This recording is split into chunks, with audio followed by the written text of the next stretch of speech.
Hello and welcome to another Demon 212 PS Vita review. Today I'm going to be taking a look at Muramasa Rebirth, which I will be amazed if I pronounced that correctly.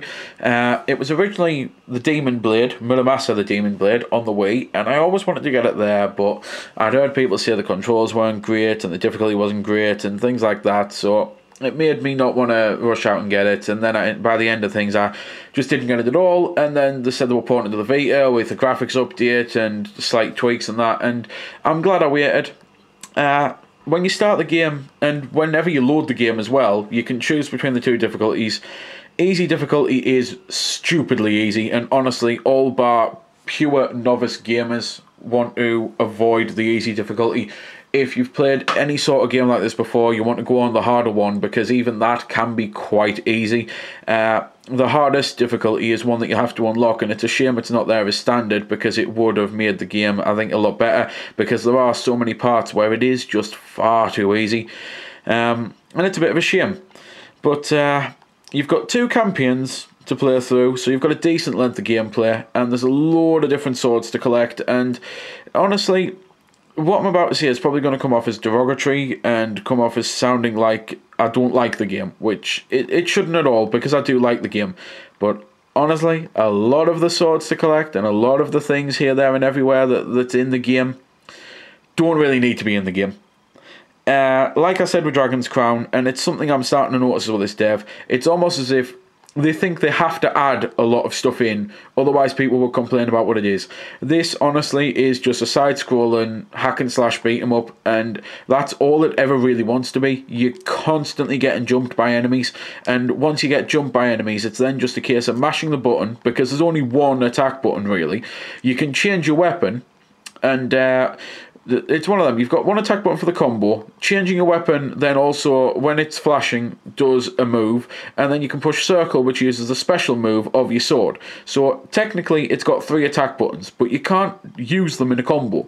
It's not the sort of thing that pushing square, square, triangle, circle is going to do anything different at all, because square is actually just your regular attack, circle's a special move which can't be used in conjunction with a combo, and triangle is just changing your blade, which if it's fully powered, then you do a beast unleash attack from unleashing the blade for the first time in that battle, or hell, not even the first time in that battle, because you can let it charge up over the course if you end up using it multiple times in, like, for example, the boss fight, which takes quite a long time.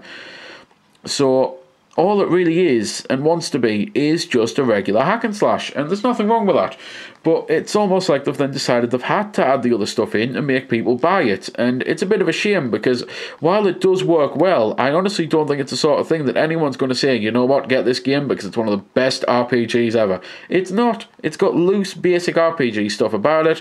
The weapons that you collect are there purely to drive you forward, because it's a Metroidvania style game at heart, in its exploration, which again, even the Metroidvania part kind of feels like it's only been added just to stop it from being a side-scrolling hack and slash all the time, because whereas on a Metroid or a Castlevania you come across a dead end, and it could be like a cliff that you can't jump high enough, so it turns out all of a sudden you've got something that boosts you up there. Or it could be something that you have to crawl under, or something that you have to use a special type of weapon to destroy the barrier. With this, it's just literally that you've got an invisible barrier there, represented by a white barrier with black writing in kanji, and it comes up, you need this type of blade to get past, and the blade doesn't do anything. It doesn't do anything different. It's always the same thing. You come across the same dead end every time, which is one of these, and it'll tell you, I mean, here is, knocked by a baric blade, you need a more powerful demon blade, but they're all really the same thing. They all attack in very similar ways. Some are slower, some are faster. The special move's the only real thing that defines them. They don't give you any magical abilities. I mean, having this one sword doesn't allow you to engulf yourself in flame, for example, or having it doesn't give you magic ability to fire missiles or something, like in a Metroidvania, or it doesn't give you a new type of whip like in a Metroidvania, which actually does drastically change things. It's always the same thing over and over again, and for what it is, it's very fun, it's enjoyable. It's a shame that in the UK we've had to wait a very, very long time to get the game, but to make up for it, they did release it cheaper than a standard game. The only downside is they released it as a download, so you can't ever get rid of it, and there might be a lot of people who want to get rid of it. there are supposed to be 4 DLC packs coming, but there's been nothing mentioned about these since they were first mentioned. So it's a bit of a shame that we're still left waiting, wondering what's coming next. And just going back to what I was saying about how there's nothing really ever changes. It's always the same thing over and over again. Even the second campaign, it's a different story, but it's the same gameplay, doing the same stuff over and over again, that it doesn't really need to be there. It could have just been one longer story of one character. It's nothing that just like absolutely changes everything about the game fundamentals, because it's always the same stuff. You're hitting the same button over and over again with slight alterations of the analog stick, because that's the only way to do kind of different combos, because there's things like you can knock people up into the air, or you can stab down, or you can slice left and right in the air, but it's all stuff that you can't even chain into huge combos. I mean, there it said 55 combo, but that's only because the combo counts after about 3 seconds when it goes down. So by that fact, anything is really a combo. But if you know what I mean, it's the sort of thing that in a fighting game like Street Fighter, where you do actually have a very stringent, you've got to hit the person within a split second of the last attack for it to be counted as a combo. This instead just gives you so much freedom and says, well, do whatever you want, just keep kicking the crap out of them, and we'll just keep giving you a higher number. So even though you're not really doing anything that is actually a combo, you can therefore pull off 300, 400, 500 hit combos, if you know what I mean.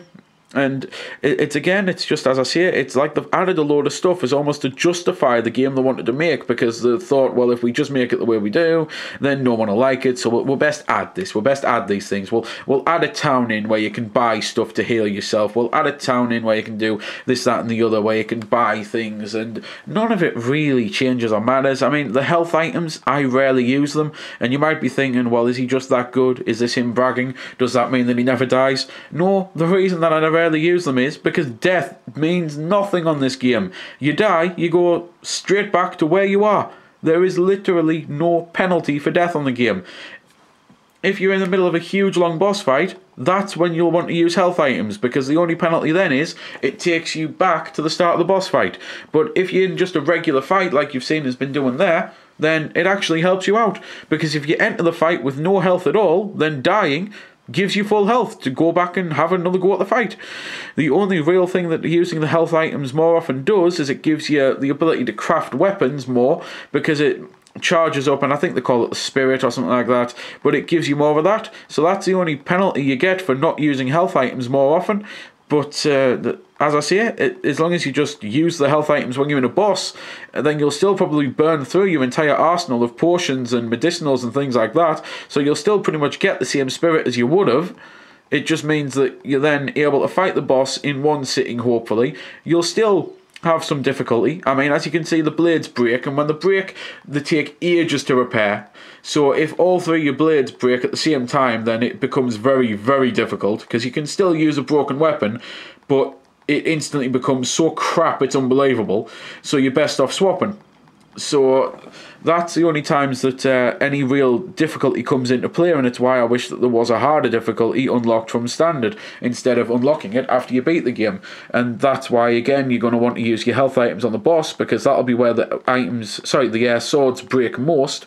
So it then becomes a case of using the health item to stay alive long enough to then defeat the boss. Whereas with a regular thing, it's just, oh well, I died. Guess what? I'll have another go, but this time I'll have full health. And it actually helps you. It's a weird system. They'd have been better off, just like with what I said with Dragon's Crown, just making a side-scrolling beat-em-up. It's clearly the genre that they're trying to make, but by adding all of this stuff, they're actually alienating... Sorry, I think I mispronounced that, but alienating different types of fans, because then... Again, I severely doubt loads of people are buying them because they're hard and like deep stat RPGs or anything like that. Instead, people will be buying them because they're thinking, well, this is the closest thing I've got to a Streets of Rage game in a long time and I really enjoy it. So they're probably actually hurting their own business by making all of these extra stuff. Quite frankly, Vanillaware need to go to Sega and say, let us make Streets of Rage 4.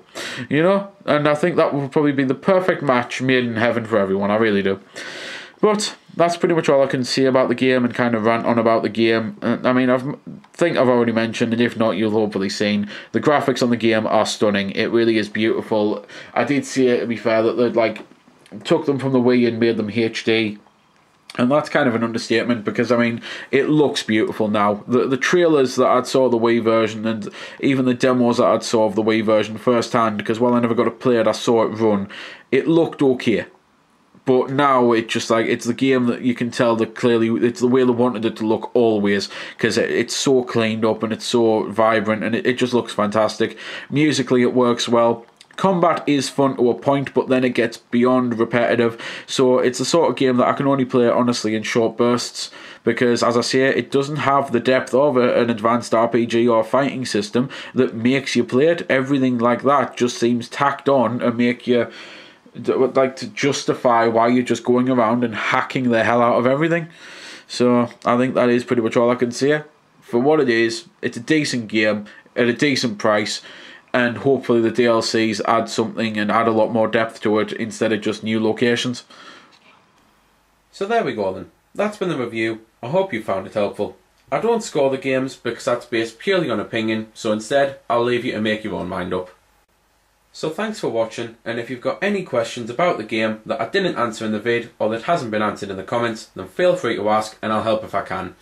Also, if you did find it helpful, don't forget to check out my channel, because there's plenty more like this up there, and don't forget to subscribe because there'll be plenty more to come as well. So until next time, this has been Demon212, signing off.